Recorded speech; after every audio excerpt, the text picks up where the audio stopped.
Hi, and welcome to 8-Bit Retro-Rifics storage unit boxes. Episode 1, we're just letting you know what we're on. This episode, we're going to start going through the storage boxes.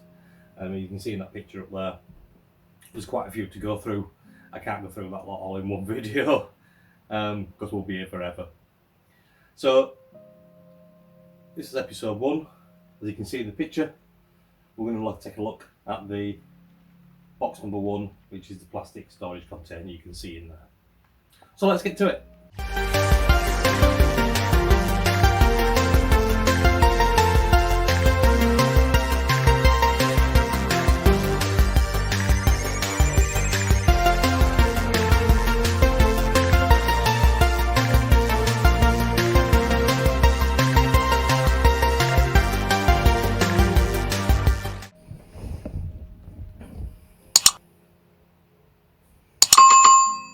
Hi, and welcome to the storage collection that we picked up last week from that massive storage unit. There's about 6 big boxes, as you can see in this picture here that I'm putting up for you now. Over the coming weeks we're going to be going through these boxes. I can't do the full complete unboxing all in one go. The video will be way too long. So you can see in that picture up there, look, there's lots of things. There's 2 big bins. Some of them bins are just full of games. Some of the other boxes that you can see, the blue ones, grey ones, black ones, and the clear white one, they're all containing computers and games, etc. and things like that. So this week we're going to pull out the clear box that you can see on the top of that picture, and we're going to have a look through this box and see what we've got in it. Some of the stuff I have separated from the other boxes to put them with the corresponding stuff so they're not all mixed up, if you know what I mean. But I haven't really had a really good look through. I've just had a quick shifty through. But yeah. So let's get started. So, the plastic tub box. What have we got? First up, we've got a Commodore 64. The Commodore 64C. Looks quite yellow, that, doesn't it? Somebody asked me, would them keys come back? Yes, they would. If we retro brightened them keys, yeah, they'd come back. Not a problem at all. This one has a few burn marks across it where the cables have been laid on it in storage. Other than that, there's not much else to say. It's a Commodore 64C. I will be testing all these in a later video. I just want to go through the box at the moment and show you what we've got. So that's one Commodore 64C that's in there. Next up is a Commodore 64C. In slightly better condition. The badge is a little bit worn away. At least not all the keys are there. They are a little bit yellowed, but again, they'll come back up with Retro Bright. If you'd like to see me do a Retro Bright video, because I don't think I've done one on my channel yet, hit me up in a comment. Let me know what you think, whether I should Retro Bright them keys. And we're going to have a look at these other computers that's in this box as well, so that might be another Retro Brighting videos. But that's another Commodore 64C. Looks to be in reasonable condition. It has been opened before. Other than that, it's just your standard 64C. The next up in the box is an Atari XE. Wow! Another Retro Brighting video. The whole case is actually gone on here if you look. Wow, I've never seen all that brown before. Not for a long time. I mean, when you look at the C against it, yeah, it's almost there, isn't it? Apart from that one's got it all over the case. So that's the Atari 65XE that's in there. Inside here, there is a power supply for it and a tape deck. And it looks like that's an XC12 Atari tape deck. And the power supply for it. I've just put them two together because I wanted to keep them together.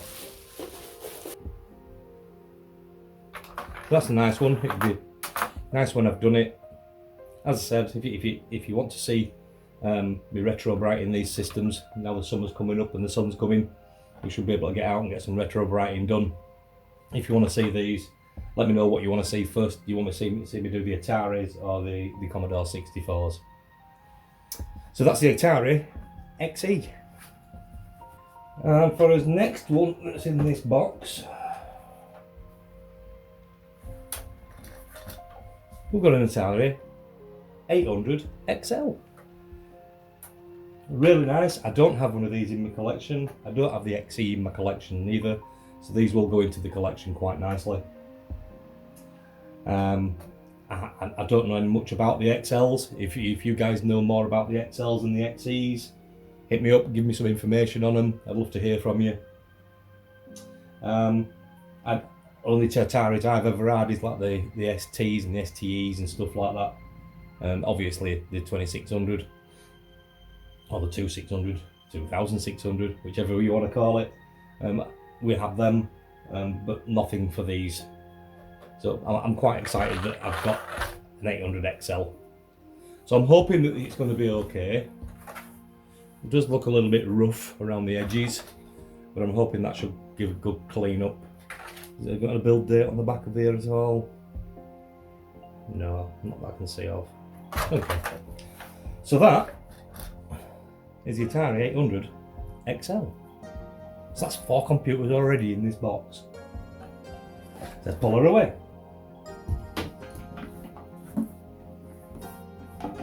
What do we think of that? It's a Prism Modem 1000, obviously line on, line off. You've got MNet, TX, RX modes. The serial number on the back. We've got a data input and the phone line. I've just put that in there so it doesn't get any more damaged. There's a fuse in there. Have you guys ever used one of these? Do you know anything about them?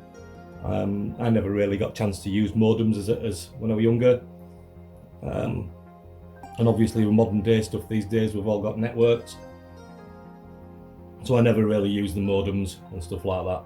So if you've got any info again for me on that one, guys, I would be much appreciated if you could drop us a comment or even an email.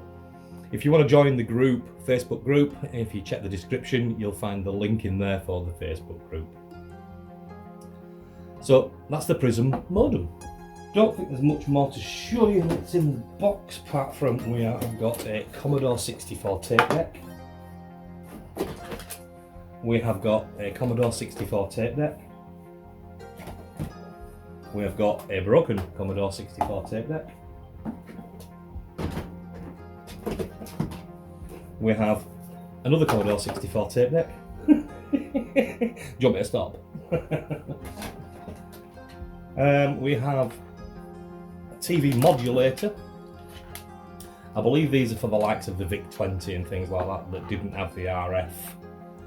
So you send your composite, or is it your composite? No, pick up off your serial off this end of the cable here, which feeds everything into there, Lumachroma, etc. Stuff like that. And this, if you look inside there, that is literally, it sounds and looks like an RF box. You know, like the one on the Commodore 64s? That could quite easily just be simply a Commodore 64 RF box that's inside there. If you want me to open it up later, drop us a comment. I might open it up and have a look, see what's inside there. I'm hoping if I can do that without breaking it. But yeah, that's a modulator that would work with the Commodore ViC-20. Just shift these out of the way.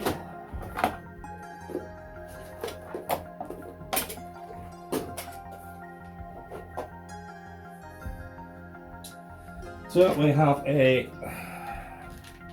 quick shot joystick.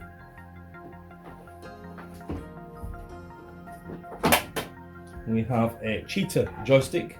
That one works for the Sinclair and the Kempston. So that's a 2-plug, the DB9 plugs on the end.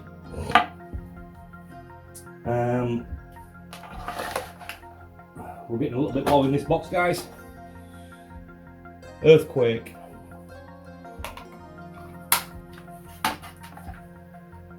San Francisco 1601. Somebody's wrote on there, look. Options and start.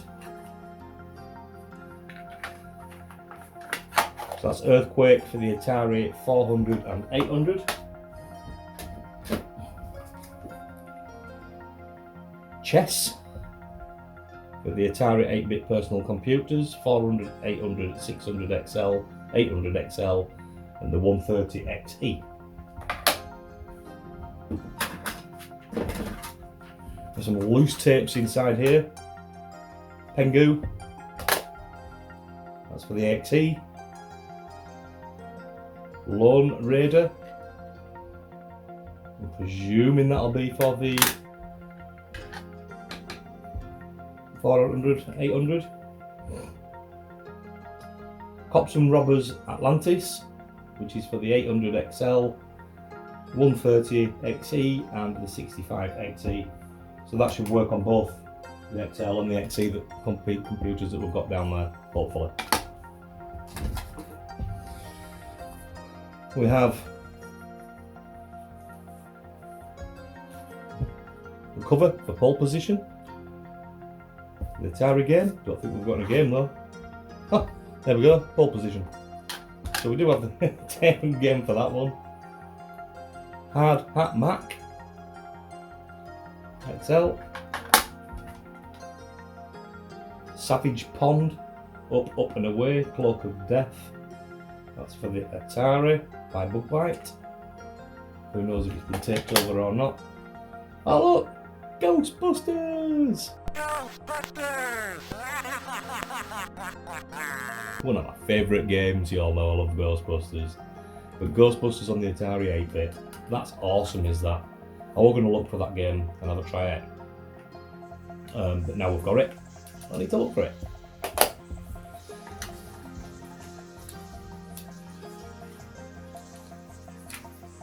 Pole Position. That's nice to have that. I'm glad we've got Pole Position, and I'm really happy that we've got Ghostbusters. So there's not much left in this box, guys. I don't really think you want to see an Atari power supply and a Commodore 64 power supply. There's some smashed up bits in the bottom, broken plugs. We've got the instructions for the tape decks. Who the heck needs instructions for tape decks? Do you really need an instruction for a tape deck? Really? Aren't the instructions written across the front of the tape decks? but we've got the instructions for it. So there's not much else in the bottom of this box. We have got the Easy Script manual.